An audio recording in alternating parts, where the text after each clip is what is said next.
વધારે નહીં પણ થોડું સાચું જાણવું છે તો અત્યારે તમે સાચી જગ્યા પર છો. Your podcast Gujarati clips. તો કોમેન્ટ અને સબસ્ક્રાઇબ કરવાનું નહીં ભૂલતા.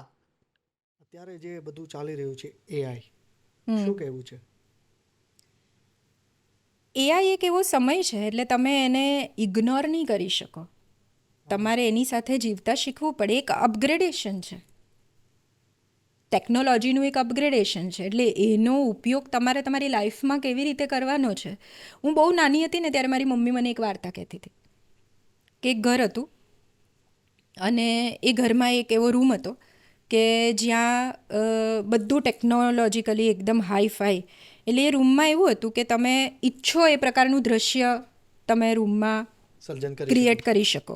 એટલે તમને એવું હોય કે મારે દરિયા કિનારા પર જવું છે તો રૂમમાં તમને દરિયાના મોજાના અવાજો સંભળાય, તમારા પગ ભીના થાય, એક ખારી ગંધ આવે. તો આવું એટમોસ્ફિયર તમે ક્રિએટ કરી શકો. એટલે એ ઘરમાં એક 2 નાના છોકરા હતા. તો એ આખો દિવસ એ રૂમમાં જ રહે અને એ રૂમમાં જ પોતાનું આખો બધો ટાઈમ એમાં સ્પેન્ડ કરે. હવે એક દિવસ એવું થયું કે એના મમ્મી પપ્પાને બહારથી ચીસ સંભળાઈ અને એ લોકો અંદર દોડીને ગયા. તો એ લોકોએ એવું જોયું કે મમ્મીનું હેરબેન્ડ નીચે પડેલું, પપ્પાનું ટી શર્ટ વેર વિખેર થઈને પડેલું અને પાછળથી સિંહની ત્રાડ આવતી હતી.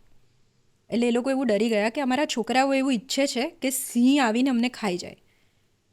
એટલે એ લોકો સાયકેટ્રિસ્ટ પાસે એના બંને દીકરાઓને લઈ ગયા અને એ લોકો એવું નક્કી કર્યું કે ઘર બદલી નાખો, આટલી બધી ટેકનોલોજીની બાળકોને જરૂર નથી. એ લોકોએ ઘર બદલવાનું નક્કી કર્યું.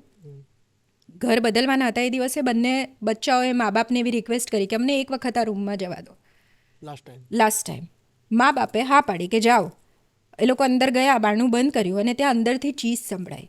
એટલે મા બાપ ગભરાઈને અંદર રૂમમાં દોડીને ગયા અને જેવા મા બાપ અંદર ગયા એવા છોકરાઓએ બહાર આવીને દરવાજો બંધ કરી દીધો અને પાછળથી સિંહની ત્રાડ આવી. એટલે સિંહ આવ્યો અને મા બાપને ખાઈ ગયો. આ વાર્તા હું નાની હતી, 5-6 વર્ષની હતી ત્યારે મેં સાંભળેલી, મારી મમ્મીએ મને કીધેલી. અને હું એવું માનું છું કે આપણે એ સમય તરફ આગળ જઈ રહ્યા છીએ કે એક ટેકનોલોજી તમારા માટે બધું જ ક્રિએટ કરી દેશે.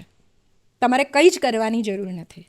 એટલે હવે આવનારો એક એવો સમય આવશે કે તમારો જ રોબોટ તમારી સાથે તમારા બિહાફમાં જશે, બધું જ એ કરશે. તમારી રેપ્લિકા જ હશે આખી. એટલે એક આ સાયન્સ છે અને આ એઆઈ એ તમે અપગ્રેડ થયા છો સમય સાથે, તો એને તમારે તમારા જીવનનો હિસ્સો તો બનાવવું જ પડશે. પણ એની સાથે મને એવું લાગે છે કે તમારી સિસ્ટમોને તમારે બદલવી પડશે. જ્યારે તમે એઆઈ સાથે આવો તમારે કાયદાઓ બદલવા પડશે, તમારી બિલીફ્સ બદલવી પડશે, તમારા આદર્શો બદલવા પડશે, તમારા વિચારો બદલવા પડશે, તમારા સપનાઓ બદલવા પડશે.